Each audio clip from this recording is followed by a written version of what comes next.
नमस्कार विद्यार्थियों, आदर्श की ऑनलाइन क्लासों में आप सभी का हार्दिक अभिनंदन है।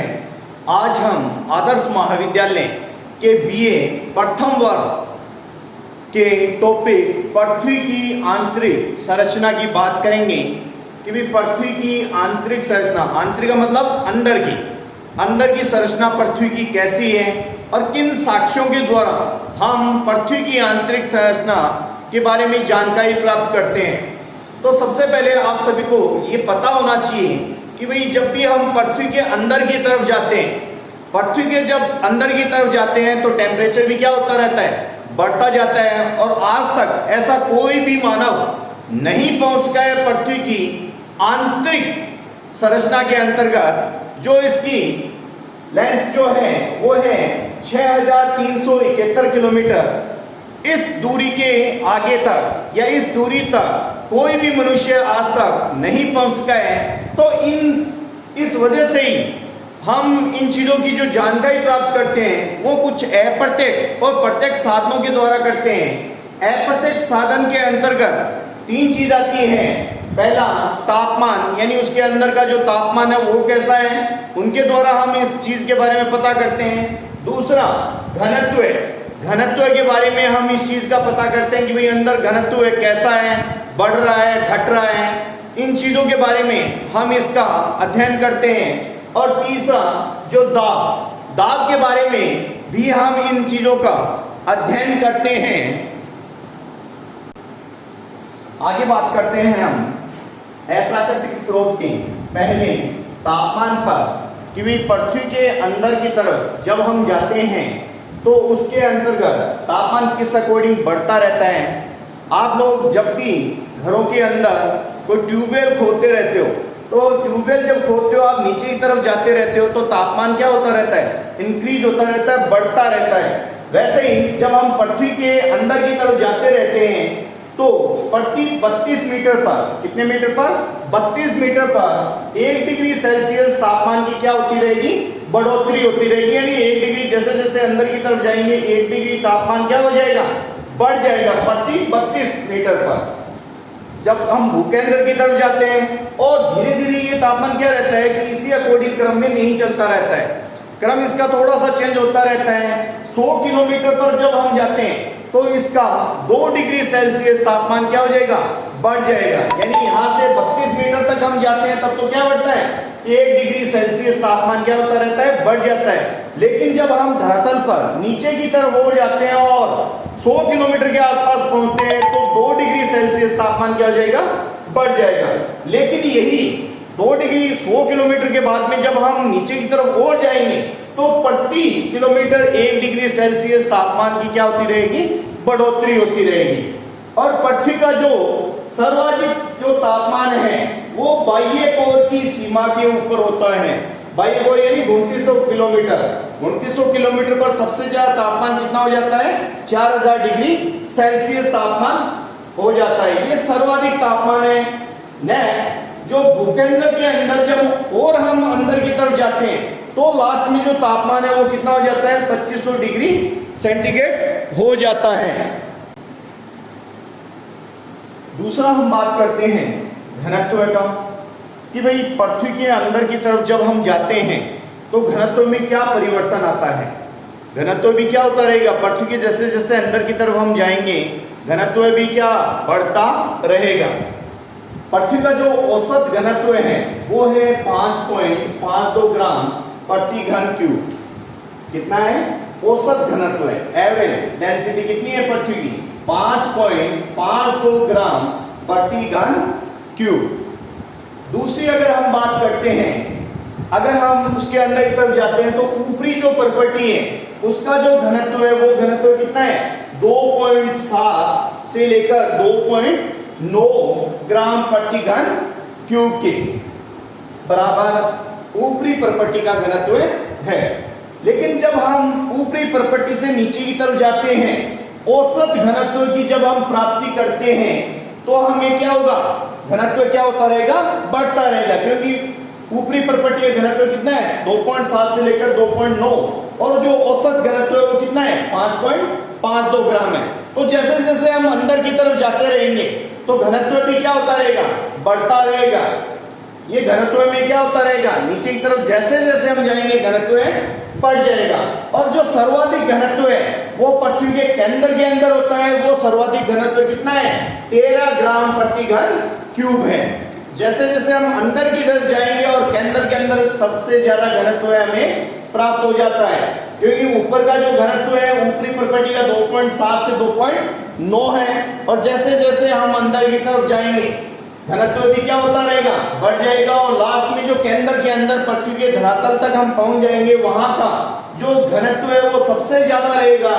और वो कितना है, 13 ग्राम प्रति घन क्यूब है। ये बात हुई हमारे दूसरे अप्राकृतिक स्रोत। पहली बात हमने की तापमान की और दूसरी बात हमने की घनत्व की। अब बात करेंगे हम तीसरा, हर जो बात करते हैं वो करते हैं दाब की। दाब भी अप्राकृतिक स्रोत हैं। जैसे जैसे हम पृथ्वी के अंदर की तरफ जाते रहते हैं तो ये तत्व क्या होते रहते हैं, परिवर्तित होते रहते हैं। कि भाई आप थोड़ा सा नीचे जाओगे तो कुछ और मिलेगा, और नीचे जाओगे तो कुछ और मिलेगा, उससे और ज्यादा नीचे जाओगे तो और कुछ मिलेगा। तो ये तत्व परिवर्तन के कारण दाब क्या होता रहता है, बढ़ता जाता है। तत्व जब परिवर्तित होते रहते हैं तो दाब में क्या होती रहेगी, बढ़ोतरी होती रहेगी। और बाह्य कोर के अंदर जो दाब है वो सर्वाधिक हो जाएगा। बाह्य कोर है उसके अंतर्गत दाब क्या हो जाएगा, सर्वाधिक हो जाएगा। और ताप की अधिकता के कारण ये भी क्या है, तरल अवस्था के अंदर पाई जाती है। लेकिन केंद्रीय भाग के अंदर ताप की कमी के कारण यही चीज क्या हो जाती है, ठोस अवस्था के अंदर आ जाती है। यही चीज हम तीन चीज हम पढ़ते हैं। ये पृथ्वी के आंतरिक संरचना की के अप्राकृतिक स्रोत है। पहला था तापमान, दूसरा था घनत्व और तीसरा था दाब। ये तीनों चीज क्या होती रहेगी, बढ़ती रहेगी। रीजन ये है, मेन चीज क्या होता है, तत्व परिवर्तित होते रहते हैं। जैसे जैसे हम अंदर की तरफ जाते रहते हैं तत्व क्या हो जाएंगे, चेंज हो जाएंगे। और ये सारी चीजें भी क्या होती रहेगी, बढ़ती रहेगी। उक्त तीनों साक्ष्यों के अलावा पृथ्वी की आंतरिक संरचना की जानकारी हमें प्राकृतिक स्रोत भी देते हैं। प्राकृतिक स्रोत के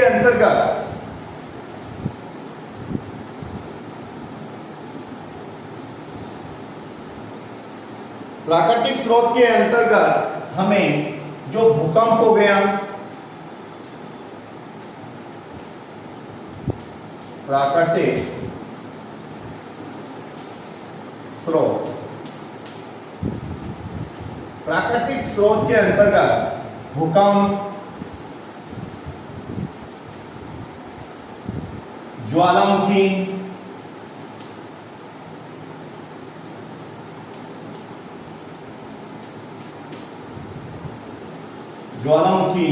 और उल्कापिंड,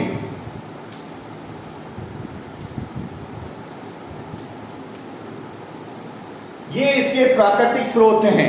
ज्वालामुखी, दूसरा भूकंप और तीसरा उल्कापिंड। इन तीनों के द्वारा भी हमें पृथ्वी की आंतरिक संरचना की जानकारी प्राप्त होती है।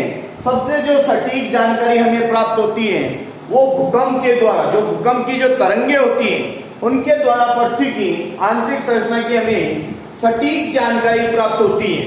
ये चीज आप सभी को पता है कि भूकंप का एक शाब्दिक अर्थ होता है, सीधा सा एक अर्थ आपको कहूं कि भी पृथ्वी का हिलना। जब पृथ्वी नीचे से धरातल से थोड़ा सा गैप ले लेती है तो हिलने लगती है, और हिलने को ही हम क्या कहते हैं, भूकंप। आप खुद देखते रहते हो पहाड़ी इलाकों के अंदर ज्यादातर भूकंप आते रहते हैं। दूसरी बात करते हैं ज्वालामुखी। ज्वालामुखी किसे कहते हैं आप सभी को पता होना चाहिए। एक छोटा सा उदाहरण आप लोग देख सकते हैं आपके घरों के अंदर जब आपकी मदर कुकर के अंदर जब दाल को गरम करने के लिए चढ़ाती है तो उस टाइम आप लोग देखते हो कि भाई जब दाल गरम हो जाती है तो अगर ऊपर की सीटी जो कुकर की हटी हुई रहती है और गर्म होने के बाद वो बाहर की तरफ निकलने लगती है। यही एक उदाहरण इसी अकॉर्डिंग ज्वालामुखी बनता है। ज्वालामुखी पृथ्वी के अंदर की तरफ से बनता है। कुकर का जो उदाहरण है वो सबसे बेस्ट उदाहरण है कि आप जब वो दाल बाहर की तरफ निकलती है तो उसके अंदर गैस भी निकलती है, उसके अंदर जो दाल के छिलके होते हैं वो भी निकलते हैं। ये ज्वालामुखी है, इसी अकॉर्डिंग ज्वालामुखी होती है। और तीसरा बात करते हैं हम उल्का पिंड। उल्का पिंड आप लोगों को पता होना चाहिए। आप लोग बहुत सारे ये कहते रहते हो कि देखो आकाश से तारा आ गया। वो तारा नहीं होता, वो एक पृथ्वी का टुकड़ा होता है जो किसी वजह से टूट जाता है और नीचे घर्षण की वजह से वो नीचे की तरफ आता हुआ रगड़ता हुआ आपको रोशनी करता हुआ दिखाई देता है। वही चीज क्या कहलाती है? उल्का पिंड कहलाता है। नेक्स्ट बात करते हैं हम सुएज का रासायनिक वर्गीकरण। सुएज का रासायनिक वर्गीकरण। सुएज ऑस्ट्रेलिया के ज्योग्राफर रहे हुए हैं, भूगोलवेत्ता रहे हुए हैं। उन्होंने इसको 3 भूगर्भिक परतों के अंतर्गत बांटा है। 3 भूगर्भिक परतें हैं, पहली सियाल, दूसरी सीमा और तीसरी नीचे। ये 3 भूगर्भिक परतों के बारे में किसने बताया? सुएज ने बताया। सुएज ने इन परतों के बारे में बताते हुए अपना रासायनिक वर्गीकरण इन्होंने दिया है। उससे पहले जैसे जैसे हम पृथ्वी के गर्भ के अंदर हम जाते हैं और 30 किलोमीटर तक अवसाद जुड़ा हुआ रहता है धरातल से। जैसे हम सरफेस से नीचे की तरफ जाते हैं तो जो 30 किलोमीटर वाला एरिया है वो सिलिकेट से निर्मित परतदार चट्टान वाला एरिया होता है। उसको सुएज ने अपने वर्गीकरण के अंदर शामिल नहीं किया है। 30 किलोमीटर से नीचे की तरफ जैसे जैसे हम जाते हैं उस एरिया को इन्होंने सियाल, सीमा और नीफे के अंतर्गत बांटा है। सियाल को ही हम बोल सकते हैं क्रस्ट बोल सकते हैं या फिर प्रॉपर्टी बोल सकते हैं। काफी बार ऐसे क्वेश्चन आपको पूछ लिए जाते हैं एग्जाम में। सियाल का चेंज करके नाम आपको क्रस्ट दे दिया जाता है या फिर प्रॉपर्टी दे दिया जाता है, जिससे आप कंफ्यूज हो जाते हो। तो इसलिए आप सभी को ध्यान होना चाहिए। सियाल को हम क्या बोलते हैं? क्रस्ट बोलते हैं। और क्रस्ट को हम क्या बोलते हैं? प्रॉपर्टी बोलते हैं। दूसरा जो है वो है सीमा। सीमा को हम अर्ध स्तर बोलते हैं, परवर बोलते हैं और मेंटल बोलते हैं। क्या क्या बोलते हैं? सीमा को हम अर्ध स्तर, परवर और मेंटल, ये 3 चीजें हम सीमा को और बोलते हैं। नीफे, नीफे जो लास्ट सीमा है, लास्ट जो नीचे की तरफ जो बाउंड्री है वो है नीफे। नीफे को ही हम क्या बोलते हैं? कोर बोलते हैं। तो 3 हो गए। सबसे ऊपर वाली परत का नाम क्या है? जब हम पृथ्वी के नीचे की तरफ जाते हैं तो ऊपर वाला 30 किलोमीटर का एरिया हम छोड़ देते हैं जिसके अंदर अवसाद, अवसाद आप सभी समझते होंगे। अवसाद यानी जो जितना भी जो कूड़ा करकट है वो जमा होता रहता है, वही अवसाद है। आप लोगों ने आपके मोहल्ले के अंदर काफी सारा ये चीज नोटिस की होगी कि आपका घर पहले काफी नीचा हुआ करता था और वहां पर अवसाद जमा होता गया और अवसाद जमा होने की वजह से वो क्या होता गया? ऊपर की तरफ होता गया। आप लोग वैसे ही ये अवसाद 30 किलोमीटर तक का जो एरिया है उसने सुएज को इसके अंतर्गत शामिल नहीं किया है। उसके बाद की जो है उसको सियाल, सीमा और नीफे के अंदर इसने वर्गीकरण किया है। सियाल का एक सिंपल सा तरीका है SIAL, यानी सिलिका। ऐसा ही मतलब सिलिका, सिलिका प्लस एल्यूमिनियम, सियाल। यानी इसके अंदर नाम से हमें पता चलता है कि भाई इसके अंदर क्या पाया जाता है? इसके अंतर्गत सिलिका और एल्यूमिनियम पाया जाता है। सियाल, सिलिका और एल्यूमिनियम। दूसरी हम बात करते हैं सीमा।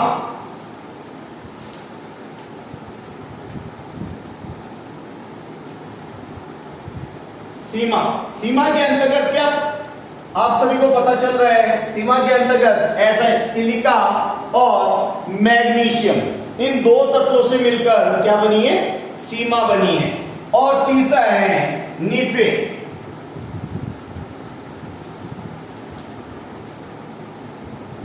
नीफे, नीफे के अंतर्गत क्या है? निकल और फेरियम है। निकल और फेरियम, ये 3 चीज हो गई। सबसे पहले सीमा से पहले सियाल, सियाल के बाद सीमा और सीमा के बाद में नीफे।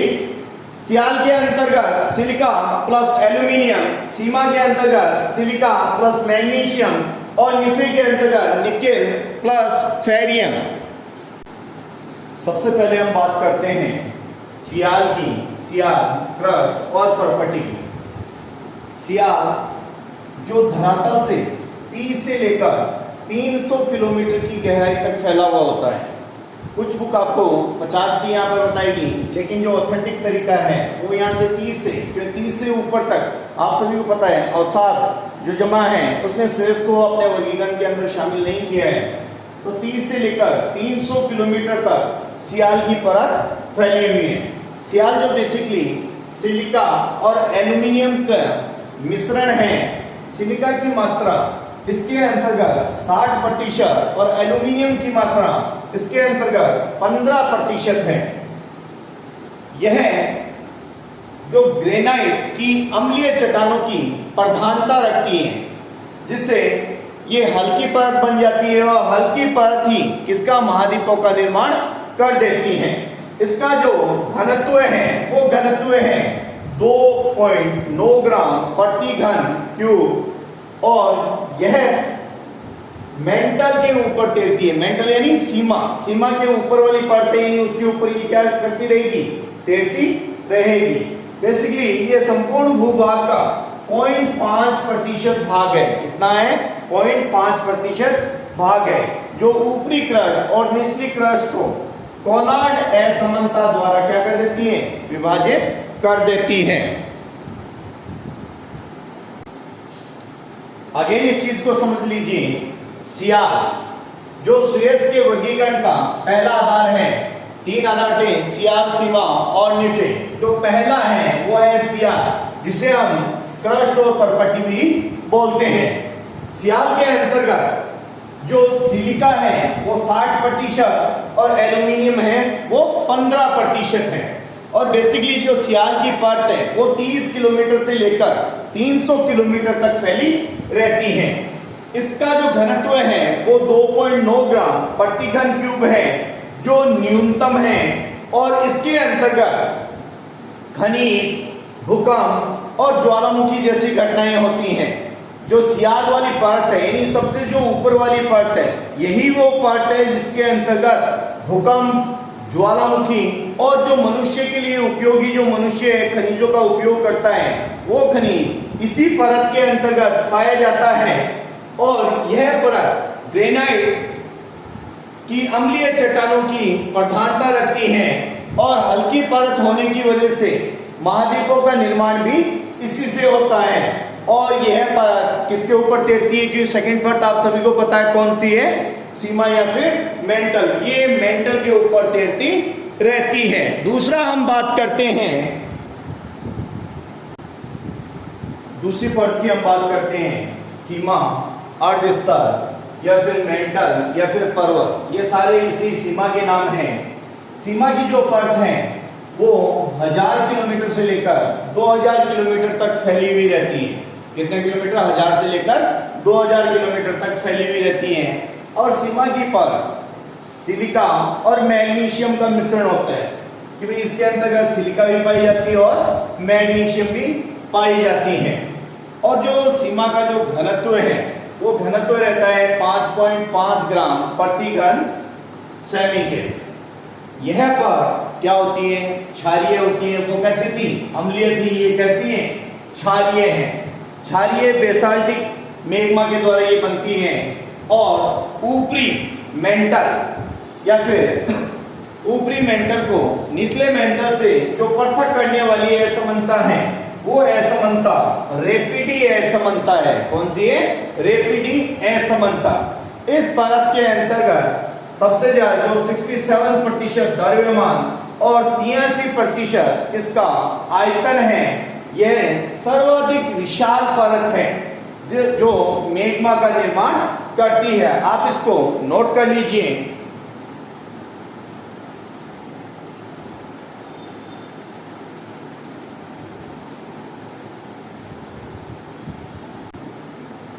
तीसरी हम बात करते हैं निफे की। निफे को ही हम क्या बोलते हैं? कोर बोलते हैं। निफे आप सभी को पता है, नाम के अंदर वर्ड छुपा हुआ है।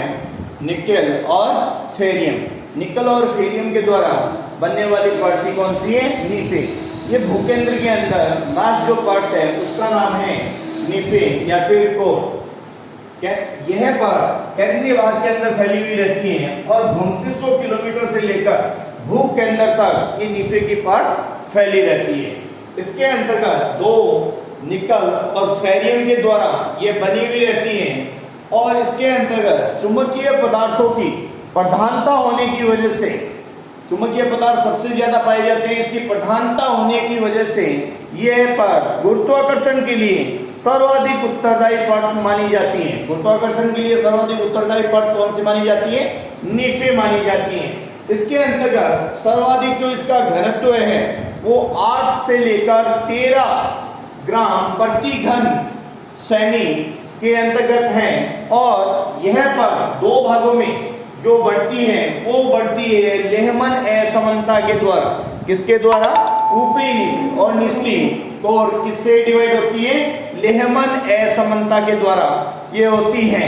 ये है सुएज का रासायनिक वर्गीकरण। 3 परतों के अंदर बांटा है इसने। सबसे पहली पर सियाल, सेकंड पर सीमा और थर्ड पर नीफे। सियाल आप सभी को पता है सबसे ऊपर वाली परत कौन सी है? सियाल है, जो ऊपर से 30 किलोमीटर तक का एरिया आप छोड़ दोगे क्योंकि वहां पर जो अवसाद है वो जमा रहता है। उसके बाद की जो 30 किलोमीटर से जो परत आती है वो सियाल की परत आती है, जिसके अंतर्गत क्या चीज पाई जाती है आप सभी को पता होना चाहिए। क्या पाया जाता है? सिलिका और एल्यूमिनियम पाया जाता है। दूसरी जो परत की बात करते हैं वो है सीमा।